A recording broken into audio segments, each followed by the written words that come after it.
தமிழ்நாட்டில் நடக்கிறத பார்த்தா 90s கிட்ஸ் பார்க்காதது எதுவுமே இல்லை அப்படிங்கிற மாதிரி ஆயிடுச்சு. ஒரு political revolution, Covid, world war 3 இன்னும் என்னென்னடா வச்சுருக்கீங்க. அதாவது இன் குட் சென்ஸ். பட் ரொம்ப ஹாப்பியாக இருக்குங்க.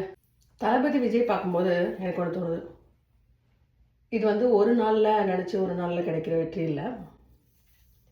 நாமளும் கூட நம்ம என்ன நினைக்கிறோமோ நாளைக்கு என்ன போகுன்ற திகைப்பு இல்லாமல் இன்றைக்கி இருக்கிற நாளை நம்பி நம்ம மனசில் ஒரு வைராக்கியத்தையும் நம்பிக்கையும் வச்சோம்னா நீங்கள் கூட முதலமைச்சர் ஆகலாம்.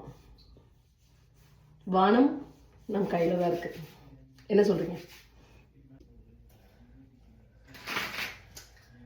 நாளை நாளை நாளை என்று இன்றைய கதை, இன்றை விதித்தால் நாளை முளைக்கும் அதனை மறக்காதே. நேற்று நடந்த காயங்கள் எண்ணி நியாயத்தை விடலாமா? நியாயம் காயம் அவனே அறிவான், அவனிடம் அதை நீ விட்டு செல். தோழா தோழி முன்னால் வாடி, உன்னால் முடியும். எல்லாருக்கும் நன்றி. Have a wonderful day.